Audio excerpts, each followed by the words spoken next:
வணக்கம். திசைகளின் 5 மணி செய்திகள். நஜீப்பின் பொது மன்னிப்பு விண்ணப்பத்திற்கு இந்திய சமூகம் 60 விழுக்காடு ஆதரவு. நாட்டை 9 ஆண்டுகள் வழி நடத்திய நஜீப்பிற்கு விதிக்கப்பட்டுள்ள தண்டனையை எதிர்த்து பொது மன்னிப்பு கோரி அவர் செய்து கொண்ட விண்ணப்பத்திற்கு இந்திய சமூகத்தில் 60க்கும் மேற்பட்ட விழுக்காட்டினர் தங்களின் முழுமையான ஆதரவை தெரிவித்துள்ளனர் என்று தேர்தல் நிலவரங்களை துல்லியமாக கணிக்கும் மெர்டிகா சென்டர் கூறுகிறது. அண்மையில் மலேசியர்களிடையே நடத்தப்பட்ட ஒரு விரிவான ஆய்வில் நஜீப் விவகாரத்தில் இந்தியர்களின் மன ஓட்டம் தங்களின் ஆய்வில் பிரதிபலித்ததாக அது குறிப்பிட்டுள்ளது. இந்திய சமூகத்தில் 62.2 விழுக்காட்டினர் நஜீப்பிற்கு பொது மன்னிப்பு வழங்கப்பட வேண்டும் என்று கருத்து தெரிவித்துள்ளனர். அதேவேளையில் நஜீப் விண்ணப்பத்திற்கு இஸ்லாமிய பூமி புத்ராக்கள் 50.5 விழுக்காட்டினர் ஆதரிக்கின்றனர். மலாய்க்காரர்கள் 43.0 விழுக்காட்டினரே இந்த விண்ணப்பத்திற்கு தங்கள் ஆதரவை தெரிவித்துள்ளனர். எனினும் சீன சமூகத்தில் நஜீப்பின் விண்ணப்பத்திற்கு கடும் எதிர்ப்பு வலுத்துள்ளது. சீன சமூகத்தினர் 95 விழுக்காட்டினர் அந்த விண்ணப்பத்தை எதிர்க்கின்றனர். இதேபோல் இஸ்லாம் அல்லாத பூமி புத்ராக்களில் 51 விழுக்காட்டினர் அந்த விண்ணப்பத்தை எதிர்க்கின்றனர் என்று மெர்டிகா சென்டர் தெரிவித்துள்ளது. PKR கட்சியின் தலைவர் என்ற முறையில் நடைபெறவிருக்கும் கட்சியின் உயர்மட்ட தலைவர்களுக்கான தேர்தலில் தலைவர் பதவியை தற்காத்துக் கொள்ள மீண்டும் போட்டியிடப் போவதாக டத்தோஸ்ரீ அன்வார் இப்ராஹிம் உறுதிப்படுத்தியுள்ளார்.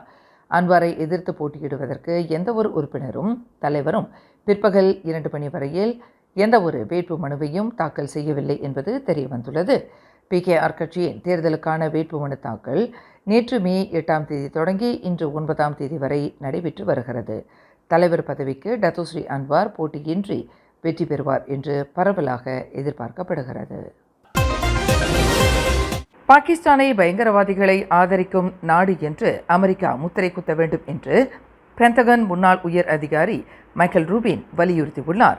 லஷ்கர்-இ-தய்யிபா போன்ற அமைப்புகளை தனிப்பட்ட பயங்கரவாத அமைப்புகளாக அமெரிக்கா உறுதி செய்துள்ளது. ஆனால் பயங்கரவாதத்தை ஆதரிக்கும் நாடாக பாகிஸ்தானை அறிவிக்கவில்லை.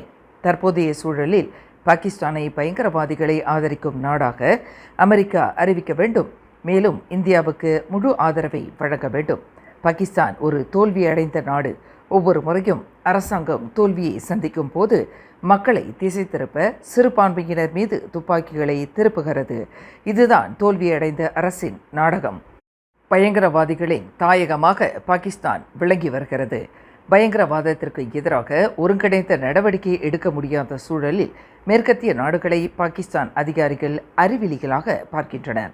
தற்போது இந்தியா இந்த வாய்ப்பை பயன்படுத்திக் கொள்ள வேண்டும் என்று ANI தொலைக்காட்சிக்கு அளித்த சிறப்பு பேட்டியில் பென்டகன் முன்னாள் உயர் அதிகாரி வலியுறுத்தியுள்ளார். கிள்ளான் பள்ளத்தாக்கில் புக்கிட் அமான் போலீஸ் தலைமையகத்தின் மனித கடத்தல் துடைத்தொழிப்பு போலீசார் மேற்கொண்ட சோதனை நடவடிக்கையில் கட்டாய தொழிலாளர்களாக வேலைக்கு அமர்த்தப்பட்டு சுரண்டப்பட்டு வந்ததாக நம்பப்படும் 16 வெளிநாட்டு பிரஜைகளை மீட்டனர். முதல்கட்ட சோதனை நள்ளிரவு 12:05 மணியளவில் ரவாங் பண்டாதாசி புத்திரியில் ஓர் உணவகத்தில் மேற்கொள்ளப்பட்டது. இதில் 16க்கும் 17க்கும் இடைப்பட்ட வயதுடைய 5 பையன்கள் மீட்கப்பட்டதாக புக்கிட் அமான் T3 பிரிவின் தலைமை உதவி இயக்குனர் சோஃபியன் சந்தோங் தெரிவித்தார். மீட்கப்பட்டவர்களில் 4 மியான்மர் பிரஜைகள் ஆவர். ஒருவர் இந்தோனேஷிய பிரஜை ஆவார். இதேபோன்று அந்த சோதனையில் எஞ்சிய வெளிநாட்டு பிரஜைகளும் காப்பாற்றப்பட்டதாக அவர் குறிப்பிட்டார். 50க்கும் மேற்பட்ட திரை நட்சத்திரங்கள் ஒன்று கூடும் மாபெரும் விழா 17th Annual Edison Awards Penang spice அரினாவில் மே 17 மாலை 5 மணிக்கு. குடும்பத்தோடு வாங்க, கொண்டாட்டத்தோடு போங்க. உடனே டிக்கெட் புக் பண்ண மை டிக்கெட் ஏசியாவை விசிட் பண்ணுங்க. பினாங்கில் பழமை வாய்ந்த ஆலயமான பனாந்தி தோட்ட ஸ்ரீ மகா முத்துமாரியம்மன் கோவில் வீற்றிருக்கும் நிலத்தை வாங்குவதற்கு தேவைப்படக்கூடிய நிதியை திரட்டுவது குறித்து ஆலய பொறுப்பாளர்களுடன் பினாங்கு ஆட்சிக்குழு உறுப்பினர் டத்தோஸ்ரீ சுந்தரராஜு சோமு கலந்து ஆலோசனை நடத்தினார். கடந்த ஏப்ரல் 22ஆம் தேதி பனாந்தி தோட்ட ஸ்ரீ மகா முத்துமாரியம்மன் கோவிலுக்கு நேரடி வருகை புரிந்த டத்தோஸ்ரீ சுந்தரராஜு ஆலயத்தின் தோற்றத்தைக் கண்டு பரவசப்பட்டார். இந்த கோவில் வழிபாட்டு தலம் மட்டுமல்ல, பினாங்கில் ஆழமான வரலாற்று வேர்களை கொண்ட ஒரு குறிப்பிடத்தக்க பாரம்பரிய தளமாகும் என்று டத்தோஸ்ரீ சுந்தரராஜு புகழாரம் சூட்டினார். நில சர்ச்சையில் சிக்கிய இந்த ஆலயம் நீண்டகால வழக்கு விசாரணைக்கு பிறகு தற்போதைய நில உரிமையாளரிடமிருந்து மொத்தம் 5,50,000 ரிங்கிட் தொகைக்கு கோயில் நிலத்தை வாங்கிக் கொள்ளும்படி நீதிமன்றம் ஓர் ஆதரவான தீர்ப்பை வழங்கியுள்ளது. நிலத்தின் மொத்த மதிப்பில் 10 முதல் 20 விழுக்காடு வரை மாதாந்திர தவணைகளில் 12 மாத காலத்திற்குள் தொகையை தீர்க்க அனுமதிக்கும் கட்டண விதிமுறைகளையும் நீதிமன்றம் கோடிட்டு காட்டியுள்ளது. முதல் கட்டணம் 50,000 ரிங்கிட் முதல் 3 மாதங்களுக்குள் செலுத்தப்பட வேண்டும் என்று தொகை மற்றும் கால வரம்பை நீதிமன்றம் நிர்ணயித்துள்ளது. இந்த தொகையை திரட்டுவது தொடர்பில் ஆலய நிர்வாகத்தினர் இவ்விவகாரத்தை டத்தோஸ்ரீ சுந்தரராஜுவிடம் கொண்டு வந்ததன் காரணமாக ஆலயத்திற்கு நேரடி வருகை புரிந்து நீதிமன்றம் நிர்ணயித்த தொகைக்கு ஏற்ப நிலத்தை வாங்குவதற்கு தேவையான நிதியை திரட்டுவது குறித்து ஆலய பொறுப்பாளர்களுடன் விவாதித்தார். இப்போ 5,50,000 வழிகளை அரேஸ் பண்ணோம். நீங்கள் 50,000 வழி ரெடி பண்ணிட்டீங்க. நான் இன்றைக்கு ஒரு 50,000 வழி ரெடி பண்ணிட்டேன். 1,00,000 வழி கையில் இருக்குது. மிச்சமாக நம்ம இன்னும் 4,50,000 வழி தான் ரேஸ் பண்ணோம். எனக்கு நம்பிக்கை இருக்குது என் ஃப்ரெண்ட்ஸுக்கு உதவி செய்வாங்கன்னு. அதுபோல் எனக்கு உங்கள் மேலே நம்பிக்கை இருக்குது. ஒரு 1 month டைமில் ஃபங்க்ஷன் வைக்கிற மாதிரி வச்சிருவோம். சரிங்களா? Okay. So the 50,000 paid ready for you. I get the details சொல்லலாம். என்னோட கணிப்பு 6 மாதத்தில் நம்ம மொத்தமாக காசை வசூல் பண்ணி செட்டில் பண்ணிடுவோம். ஒரு வருஷத்துக்கு வெயிட் பண்ண வேணாம். எனக்கு நம்பிக்கை இருக்குது. ஒரு விருந்து வைப்போம். உங்கள் ஃப்ரெண்ட்ஸ் எல்லாம் அழைச்சிட்டு வாங்க. டேபிள் விற்போம். ஒரு டேபிள் 1,000-2,000 கொடுத்தோம்னாலும் வரும். VIP tables my friends can take off.